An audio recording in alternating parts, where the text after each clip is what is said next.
नमस्ते विद्यार्थी भाइ बहिनीहरू। हामी कम्पलसरी म्याथमेटिक्स को सर्कल अंतर्गत एक्सरसाइजमा छौं।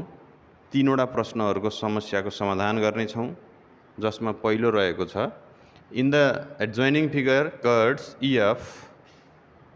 EF and GH are parallel. यो दुईवटा कर्ड्सहरू प्यारलल छ भने हामीले के प्रुभ गर्नु पर्यो त भन्दा EH equal to GF prove गर्नु पर्यो। यसमा अब गिवन लेखिहालौं। पहिला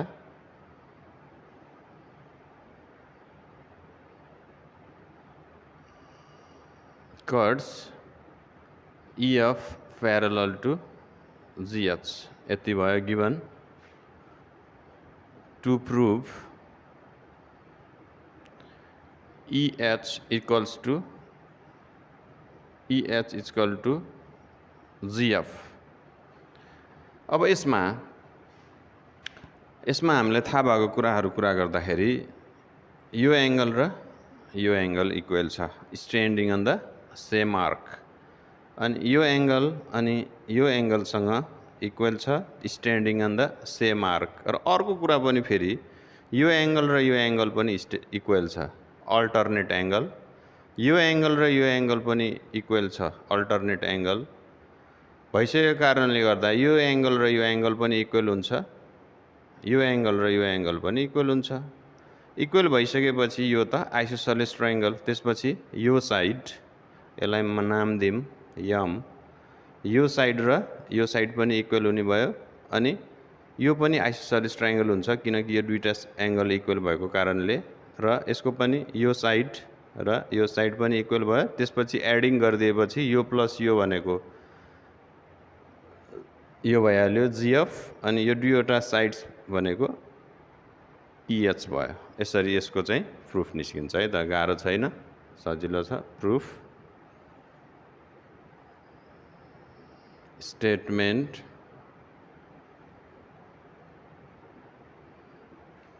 reasons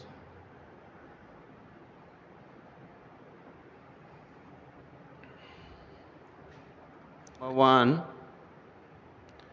angle EFG equals to angle EHG, inscribed angle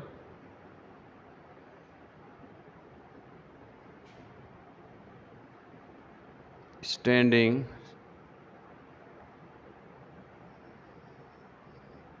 on the same arcs. दुईटै इन्स्क्राइब्ड एंगल दुईवटै यही आर्कमा स्ट्यान्ड भएको छ। अब number 2 angle EFG equal to angle FGH। EFG equal to FGH, यो र यो एंगल अल्टरनेट एंगल। नंबर 2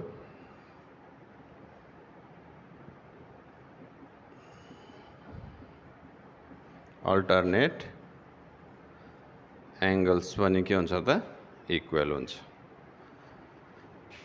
अब नंबर 3 मा यो र यो त सेम भएपछि यो दुईटा पनि के हुनु पर्यो त, इक्वल हुनु पर्यो।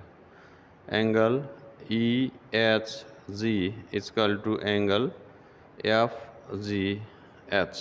EFG equal to FGH, EHG equal to FGH। हेरियो एंगल, यो दुईटा एंगल्स इक्वल भएपछि यो के भयो त, आइसोसेलेस ट्रायंगल भयो र यो दुईवटा साइड्सहरू इक्वल भयो। नंबर 4 अब यसमा के भयो त, MH equal to MG, MH equal to MG। Number 3 को रिजन चाहिँ फ्रम 1 to लेखिदिए हुन्छ, फ्रम 1 and 2। यो चाहिँ के भयो त, फ्रम 3 from 3 ले के भन्यो त बेस एंगल्सहरु इक्वल गराइदियो, त्यस कारणले triangle MHG became isosceles triangle. From 3 triangle MHG is an isosceles triangle. Isosceles triangle भएपछि त दुईवटा साइड्सहरु इक्वल भइहाल्छ, त्यही पनि बेसको अपोजिट साइड्सहरु इक्वल हुन्छ। अब यही तरिकाले similarly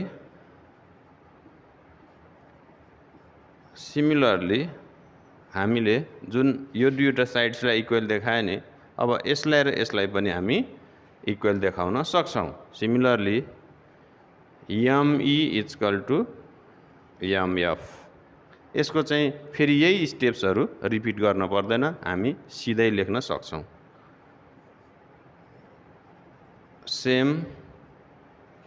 by same process as above.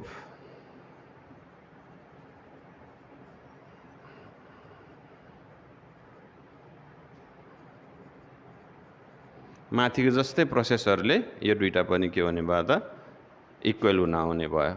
अब नम्बर 6 मा यो र यो add गर्दियौं, MH plus ME equal to MG plus MF, adding 4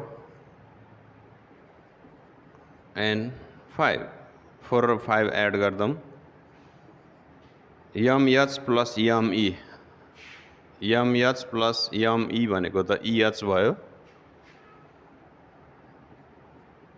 अनि MG plus MF, MG plus MF भनेको FG भयो, FG के भयो त यसको चाहिँ होल पार्ट एक्जियम्स।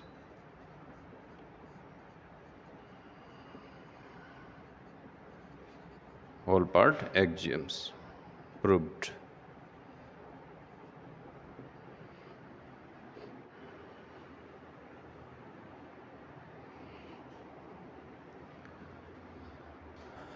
यो दोस्रो क्वेशन रहेको छ, in the given figure angle ABC, this angle and angle FEG, this angle equal छ भने हामीले prove that ACGF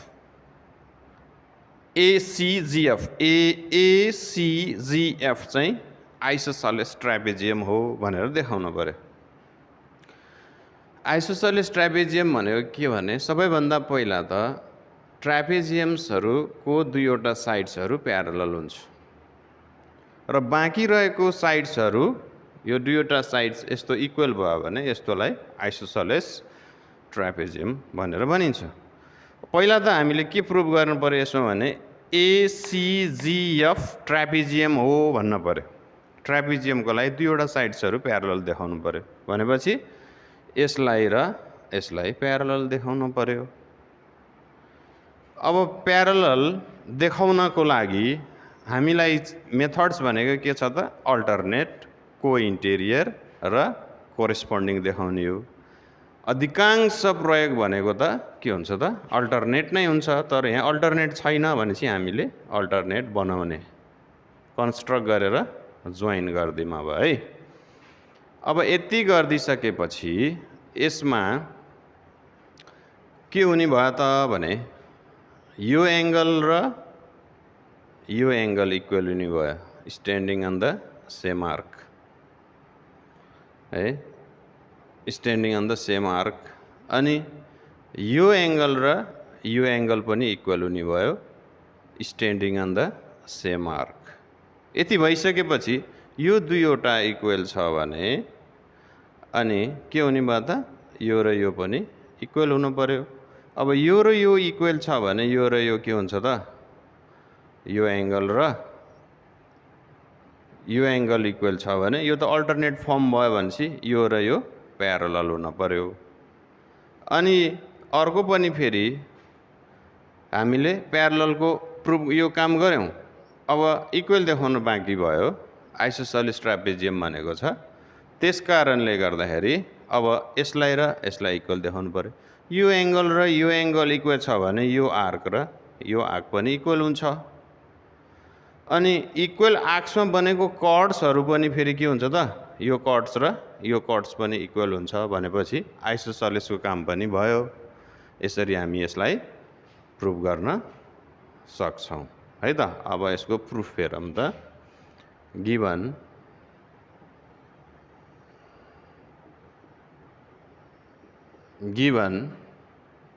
त यही भइहाल्यो, angle ABC equal to angle FEG। to prove ACGF is an isosceles trapezium.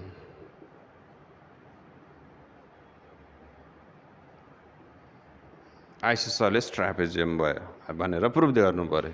अब यसमा कन्स्ट्रक्सन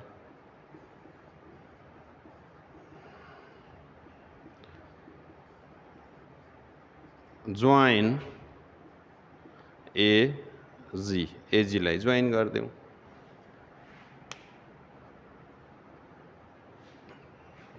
अनि यसको प्रुफमा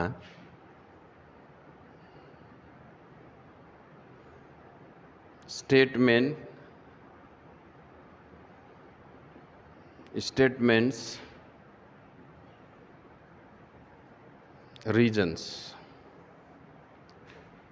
Number 1, angle ABC is equal to angle FEG। यसको रिजन छ गिवन यो दुईटा इक्वल त गिवनै भयो। अब यो र यो इक्वल हुन्छ फेरि है। Number 2, angle ABC equals to angle AGC। inscribed angle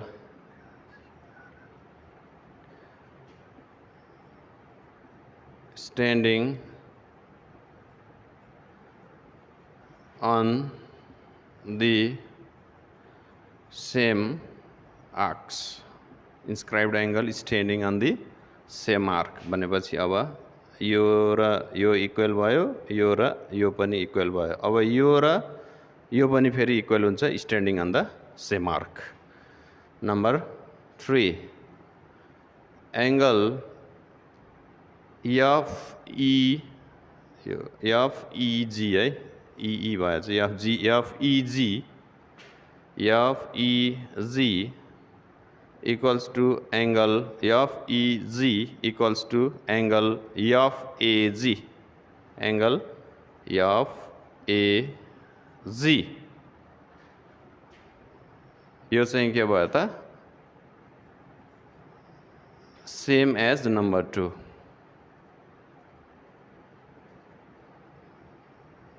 same as 2 inscribed angle standing on the same arc। अब यो र यो पनि इक्वल, यो र यो पनि इक्वल, अनि फेरि यो र यो पनि इक्वल भएपछि यो दुईटा के हुने भयो त, इक्वल हुने भयो है। भनेपछि नंबर 4 मा एंगल AGC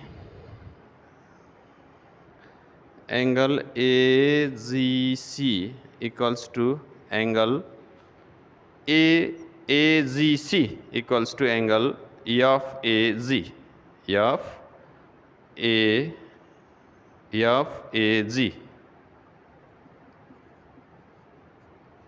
यो चाहिँ फ्रम 1 2 3 from 1 2 and 3। अब यो इक्वल भइसकेपछि के हुने भयो त, यो AF र CG प्यारलल हुने भयो। नम्बर 5 मा AF प्यारलल टु CG। अब फ्रम 4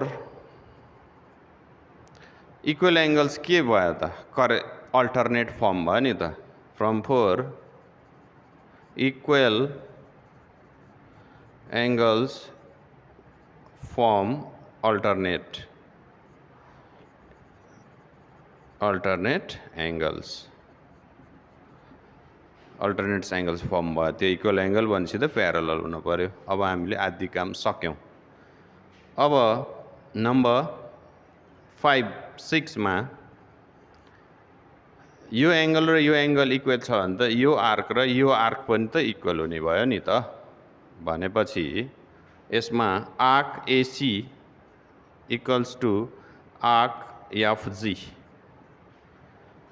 नम्बर 7 यो त यसैले दिने हो। रिलेसन बिट्विन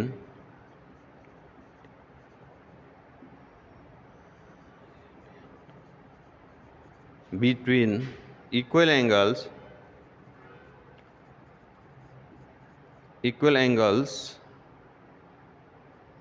यसमा ब्रैकेटमा from 1 भन्दिदा पनि हुन्छ। Equal angles relation between equal angles and it's corresponding arcs। Equal angles in its corresponding arcs भयो। अब यो आर्क्स र यो आर्क्स इक्वल छ भने यसको करेस्पोन्डिङ कर्ड्सहरु पनि के हुन्छ त इक्वल हुन्छ। भनेपछि नम्बर 7 मा AC chord equals to FG chord पनि भयो। रिलेसन बिट्विन इक्वल आर्क्स यो चाहिँ फ्रम 6 बाट है। From 6 relation between equal arcs and it's corresponding chords। Equal arcs and it's corresponding chords। अब नम्बर 8 मा त यो के भयो त ACGF is an isosceles trapezium। ACGF is an isosceles trapezium। यो कतिबाट आइसोसेलेस ट्रापेजियम भयो त यसले ट्रापेजियम बनाइदियो यसले आइसोसेलेस बनाइदियो भनेपछि फ्रम 5 and 7 5 and 7 proved। आजको लागि चाहिँ सर्कलको अन्तिम क्वेशनको रूपमा मैले यसलाई लिएको छु। क्वेशन रहेको छ in the given figure RS equal to RH। यो र यो इक्वल छ भने prove that PT equal to TS। PT equal to TS equal देखाउनु पर्यो। भनेपछि यो र यो इक्वल छ। यो र यो इक्वल छ भने यसको बेस एंगल्सहरु यो दुईटा इक्वल हुने भयो।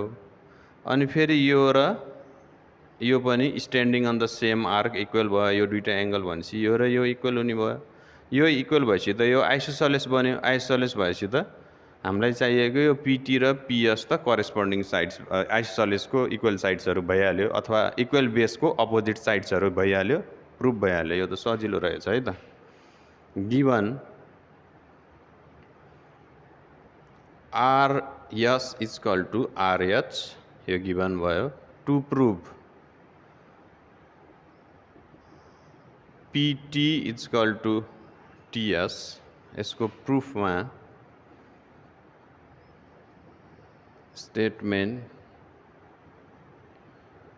Statements reasons. नम्बर 1 यसमा त यो दुईवटा साइड्सहरु इक्वल दिएकै छ। अब यसको चाहिँ बेस एंगल्सहरु इक्वल हुन्छ है त। एंगल RHS अथवा T जे लेख्नु भयो नि हुन्छ इक्वल टु एंगल RSH। यसको चाहिँ reason base angle of isosceles triangle अथवा गिभनमा बनेको छ है त। Base angle of isosceles triangle यो गिभनले आइसोसेलेस भनेको छ। दुईटा साइड इक्वल दिएको छ। अनि यो र यो इक्वल भएपछि फेरि यो एंगल र यो एंगल पनि इक्वल हुन्छ standing on the same arc भनेपछि नम्बर 2 मा angle RHS equal to angle RPT। inscribed angle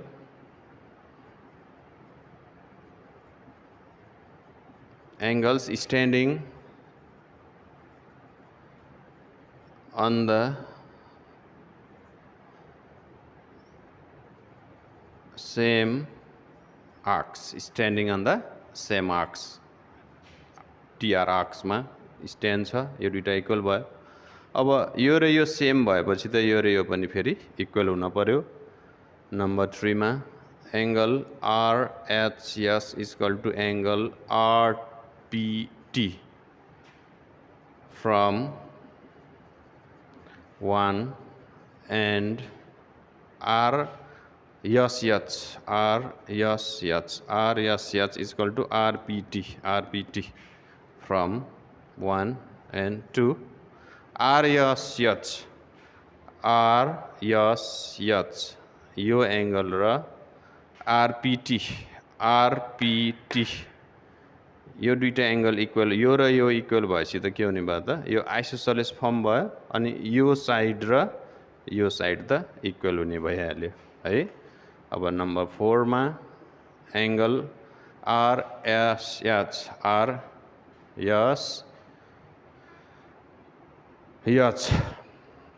अनि यो भनेको के भयो त PT अपोजिट। यो एंगल को अपोजिट यो भइहाल्यो साइड्स। अनि RPT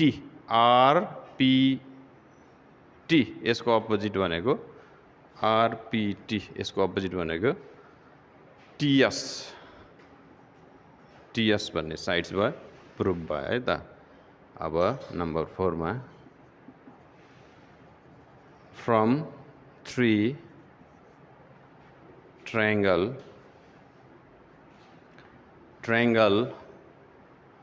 TPS become isosceles triangle। यसले गर्दाखेरि यो ट्रायंगल आइसोसेलेस भयो। आइसोसेलेस को दुईटा साइड्सहरु करेस्पोन्ड आइसोसेलेस को दुईवटा साइड्सहरु के हुन्छ त इक्वल हुन्छ। प्रुभड।